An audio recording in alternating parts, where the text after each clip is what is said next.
Hello, YouTube. Appreciate all your comments and y'all watching the other videos. I'll comment on a few of the things in just a minute. The topic of today is going to be electricity, and you can see right now I'm using a kerosene lamp. This is actually a little oil lamp in the style of the old farm lantern and such, but we'll be talking about those today and some of the things that we need when the power goes out. We're very dependent upon power and thankful that we have it, but I read a book recently, and it's called about living without electricity, and it's written by some of the folks in the Amish communities and how they deal with not having electricity or using it in a limited sort of way. So I want to talk about how you can deal with electricity in a disaster sort of situation, so I hope you enjoy this one. Now you can see that we've got the other lights back on, so it's a little bit easier to see what's going on here. After the other videos, the one on heat and such and food, I did have some other ideas. This is actually a stove that I had come up with, or I didn't come up with it. I got an idea from somebody else.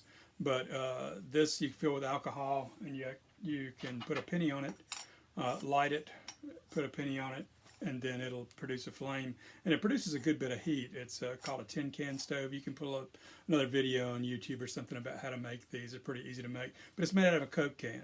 This is the top and bottom, or actually two Coke cans, and then they're put together. You stretch it out, but it's pretty easy to make. And then I made this out of another can, and this is the stove, complete stove. So I can put a pot on this, it vents through the outside and it heats the water, whatever, that way.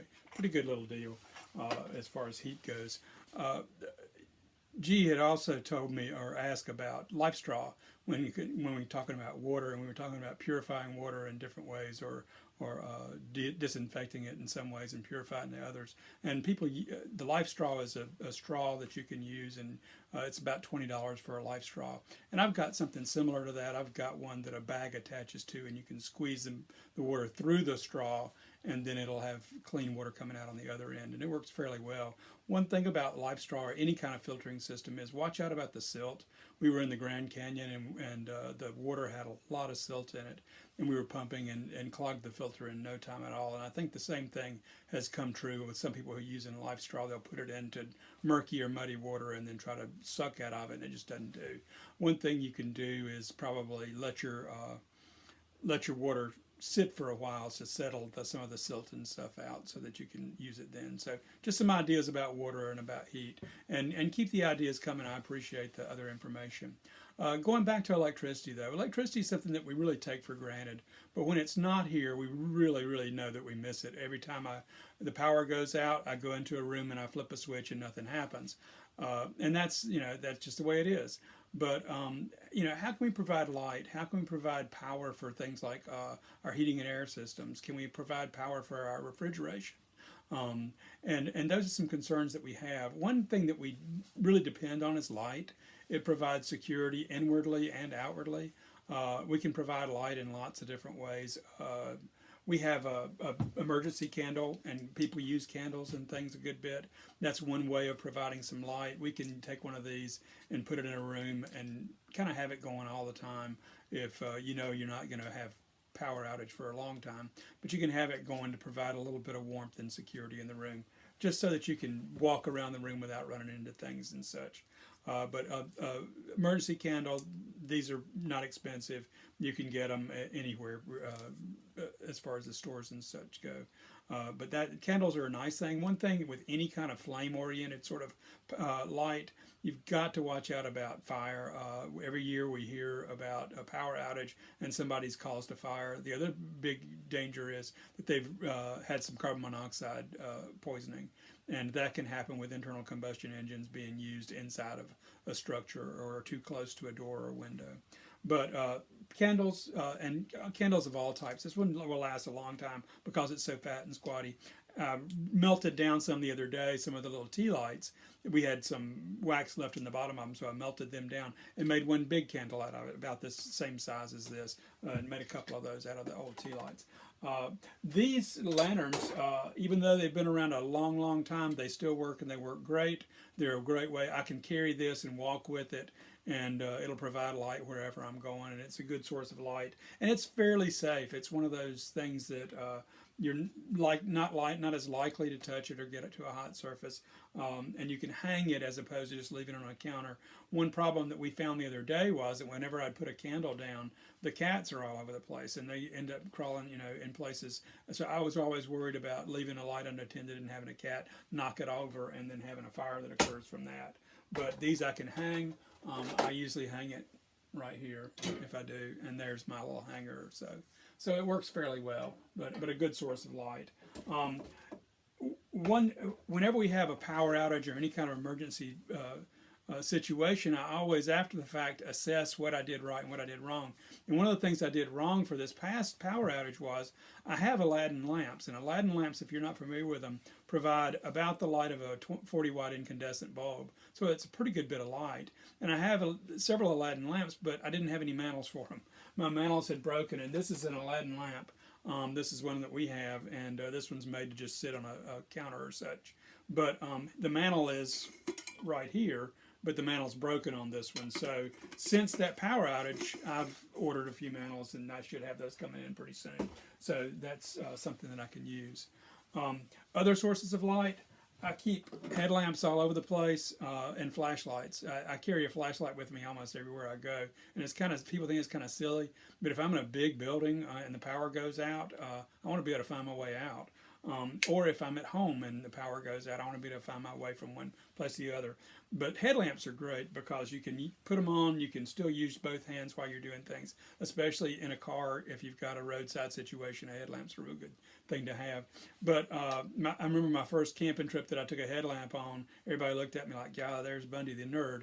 And I had the headlamp, and the next camping trip, everybody had one, because they're so useful. But they're not expensive. You can get them at any sort of hardware store or whatever. But that's a great tool to have. And but change your batteries, or keep batteries on hand too.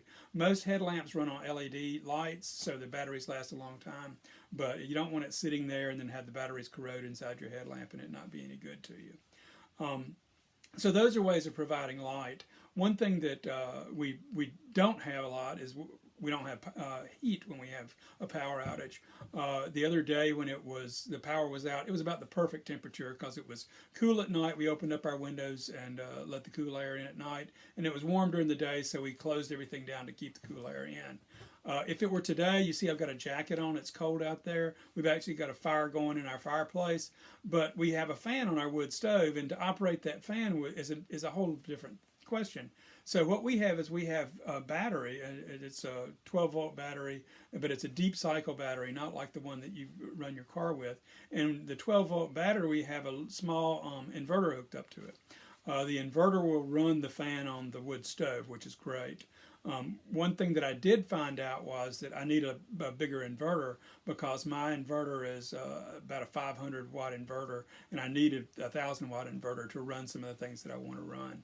It's not going to run things for a long period of time, and then again you have the problem of once I've used the energy that's stored in that battery, how do I keep going from there? So what we do is we have the battery that we can run when we need it, and I have two batteries. I can change them off. But then we also have a solar panel that we can put outside, and the solar panel is a 120-watt solar panel. It folds, and then it folds out, and it's portable. So I can put the battery and rearrange it wherever the sun is, and it'll store up the energy for a battery easily in a day. It really is a good deal. So we can do that. Recently, we've acquired another source of energy, which has been, especially in this last power outage, was really nice to have. But we have a small generator. And it's not the big whole house generator. It's one that you have to kind of lug around. So it weighs about 50 pounds, and it's a little Honda, I think it's a 2200 generator, and it produces 2,000 watts of power. So it'll run power saws and things like that, but it'll also run our refrigerator. And this is what was nice about this last power outage. We could run the refrigerator about every hour or every couple of hours, not open it up or anything like that. But then we could have the refrigerator running and not worry about losing all of our food that's in the refrigerator or freezer. And that's a real concern. I remember when Hurricane Hugo came around, everybody was eating all the food that was in their freezers, huge barbecues, because you knew that food was going to spoil. So everybody went ahead and ate it. Because we were without power for about 9 days then, and that was a little different situation. With our generator, it'll run for about 8 hours on a gallon of fuel, which is really pretty efficient. The reason I bought the one that we bought was that it's very quiet in relative speaking. I'm happy now that it's not on because it does make noise, but a lot of them are real loud, and this one is not as loud. But it uses about a gallon a day, so you have to have some fuel stored too. And to store fuel, you have to treat it so that it doesn't go stale very quickly. So that's there, but the generator proved really useful.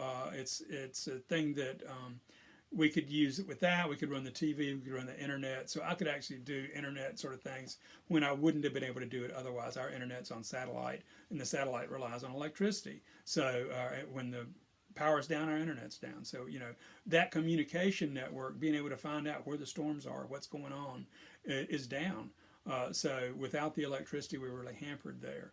And it brings into mind, we do have a crank radio that is an important sort of thing to have, and that we can access weather radio, and we can access emergency channels through that.